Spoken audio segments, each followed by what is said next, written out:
We've all seen the photos by now, and hey, maybe by the time this video comes out, the watch has already been released. But this is going to be a quick and dirty video on what we know, what we've seen about this updated Seamaster Professional 300, with a few renders included, of course.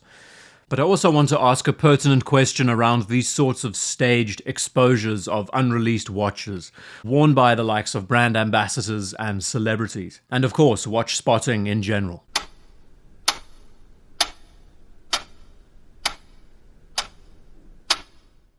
It seems like this year, Omega's flagship pieces are all going monotone, from the white dial Speedmaster to the gorgeous gloss dial Aquaterra, and the now revised Seamaster Professional. I'm here for it. For the longest time, the brand has felt this need to continually add complexity to watches merely for the sake of it. Instead of having some restraint and choosing less is more as an option, they just tend to pile on more and more details, elements that seem superfluous, as well as increasing the overall prices of the watches. And if you need an example, just look at last year's Summer Blue range. So many models in this lineup, and the standout was naturally the Ploprof, one of the most interesting watches released that year. But most of them we have barely looked at since. Even with some of their most recent offerings, Omega seems compelled to add more and more detail to a watch that really doesn't need it. You know, it does make me laugh, because a lot of these watches, they do seem quite restrained, but then they still, on the other hand, are creating pieces that would seem more relevant in the 2010s, not now. Like how about the Aquaterra Ultralight Special Edition with the Swedish flag colors and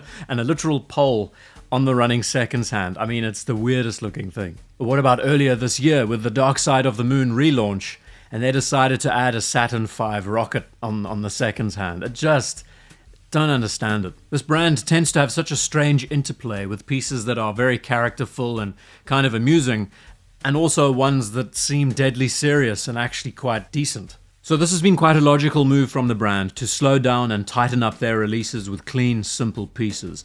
Much like what we're seeing from a brand like Tudor this year. They gave us a monotone Black Bay 41, which we had not seen in near to a decade. Actually one of the simplest watches the brand has produced in a long time. So why the idea to make these watches more basic, more streamlined? Well, I think it's naturally due to the case of decline in watch sales percentages across the board this year. This was predicted after the huge sales increases through 2020 all the way to 22.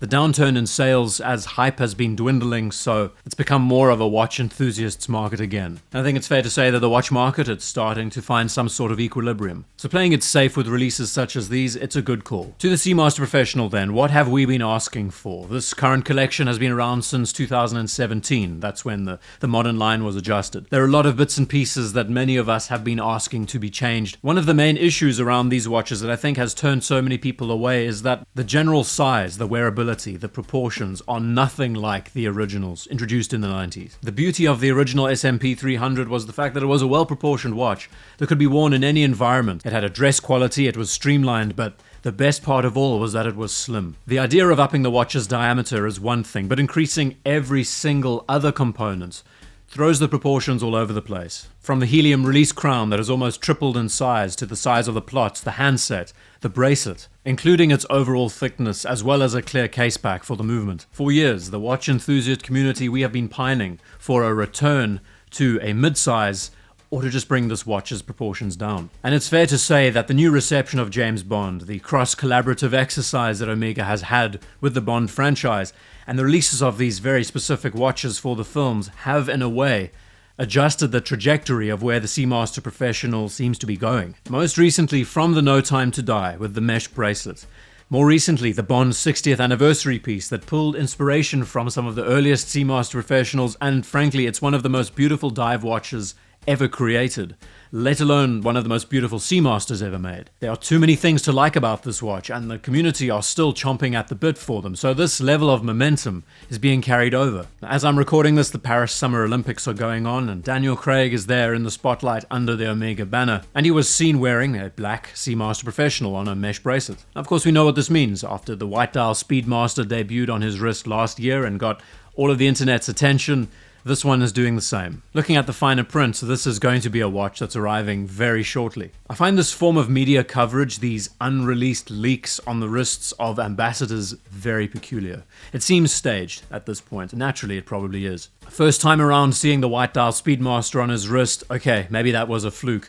But the second time around, clearly after the coverage and the success of that preamble and the hype created from it. So this seems like what the brand wants to do from now on. I guess in one way it makes my job a bit easier. I can share renders and ideas of what this watch is going to look like and have a pretty accurate understanding of what it's going to be. But on the other hand, I don't know, it just feels disingenuous, like Omega left the safe door open with the watch on display and he just went in and took it for himself. Now for me, I find it to be a very peculiar method of marketing, but of course it will work. And I guess marketing and sales is all that matters at the end of the day. But let's get into this piece and discuss the one detail that I'm almost certain has changed about it. This watch is pulling direct inspiration from the 60th anniversary Bond watch. It's now just in black. The bezel is anodized, the dial is using the same wave pattern, all black instead. Instead of the lollipop running seconds, it's adopted the standard Seamaster Professional look. From the images, we know that this watch is lacking any form of color, no red accents anywhere. And in a way, it's almost exactly what they have done with the new gloss black Aquaterra. I'm going to assume that this watch is going to have a solid case back to reduce its overall thickness on the wrist. We can also see that it doesn't have a date complication. The movement inside the watch, I would assume an 8806 caliber, but it might be something completely different, maybe a slight upgrade. But the two main things, the main topics of conversation, is the fact that its diameter looks smaller. It's dipping down from 42 millimeters, and it looks like it's sitting between 39 and 40 millimeters in diameter instead. That is owing to the fact that when you look to the mesh bracelet, and I can attest, we watch enthusiasts are so nuts that we can measure up a watch and its dimensions on a wrist. And it does appear that we are finally seeing a return of a mid-size Seamaster Professional, which is something that we have been asking for 6-7 years. At the time of the recording, I haven't seen the renders yet, but if this watch is released on the original tank tread bracelet, that'll mean that the bracelet is 19 millimeters wide. And there may even be an addition that it tapers down to the clasp. There are also rumors, bear in mind, that the clasp has been modified in a few places. Maybe the micro adjustment is different, maybe the presentation of the clasp is a little bit more integrated and seamless. So at the moment I am limited with what I have to share with you, but this is a pretty accurate rendition of what the watch is going to look like. What I wanted to try and bring home in this video is that if the next generation of the Seamaster Professional is 40 millimeters in diameter, I think it's going to make a lot of us very happy. And if this is the direction for the next generation, this bezel insert, this wave dial, there is plenty for this watch's future. And it might also mean that we are edging closer and closer towards a 165.024 recreation. One watch that I've been pining after, that I've made at least 4 videos on over the last few years. Is the Seamaster Professional reinventing the wheel? No. Could there be other improvements to this watch? Yes. But looking at the assumed general specifications, it is on the right track. And I, for one, I'm someone who prefers a watch that is simple but is done correctly. I want to see the Seamaster Professional more affordable.